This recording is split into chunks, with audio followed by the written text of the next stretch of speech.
Une peine maximale est requise par le procureur du tribunal de première instance de Mafanko contre Dame Maïsata Yansani, accusée d'avoir escroqué 24 personnes à hauteur de 149 millions de francs guinéens en échange d'un logement. La mise en cause était en complicité avec son frère qu'elle faisait passer pour son mari afin de légitimer sa forfaiture. Le procureur du tribunal de première instance de Mafanko a requis une peine de 5 ans de prison ferme et au paiement d'une amende de 50 millions de francs guinéens. Le délibéré dans cette affaire se tiendra le 24 mars prochain. Et puis Kadiatou Kanté, une jeune pâtissière poursuivie pour avoir mortellement poignardé son ami Abdourahmane Diallo pour une dette impayée de 50 000 francs guinéens, a été de nouveau attendue la semaine dernière par le tribunal criminel de Dixine. L'accusée affirme qu'il ne s'agit pas d'un acte prémédité. Elle dit avoir regretté son acte et demande la clémence du tribunal. La partie civile, tout comme le procureur, demande l'explication stricte de la loi. Dans son intervention, le ministère public a qualifié l'acte de la jeune Kadiatou Kanté d'intentionnel et demande au tribunal de la condamner à 30 ans de réclusion criminelle, contrairement à la défense qui plaide pour une requalification des faits en coups et blessures ayant entraîné la mort sans intention de la donner.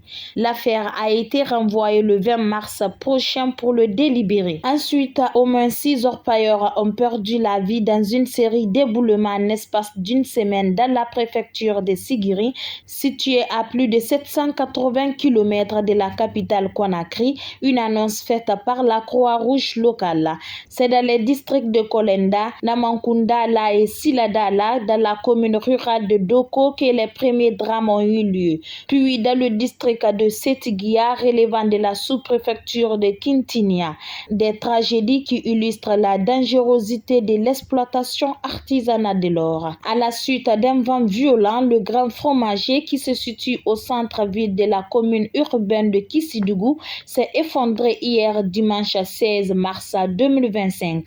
Cet accident a coûté la vie à une jeune fille âgée de 18 ans, élève en classe de 11e année au lycée Ibrahim Abba de Kissidougou. Selon des témoignages recueillis sur place, la victime s'était rendue au centre-ville pour tenir compagnie à son père, qui est vendeur de fournitures scolaires et non loin des lieux du drame. Aussitôt informées de la situation, les autorités locales et administratives se sont rendues sur les lieux pour faire le constat.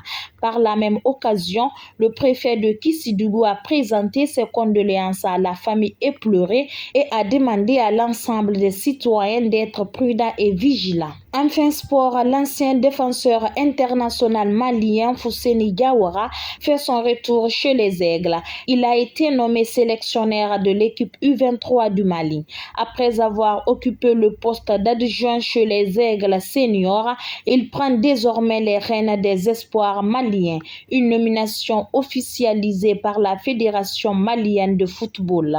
L'ancien joueur de Saint-Étienne devra apporter son expérience et son expertise pour guider les jeunes talents. Avant cette nomination, Fousseni Diawara avait été l'assistant de Kaba Diawara lors de la dernière Coupe d'Afrique des Nations. Par ailleurs, il a également officié comme consultant sportif sur Canal+ Sport.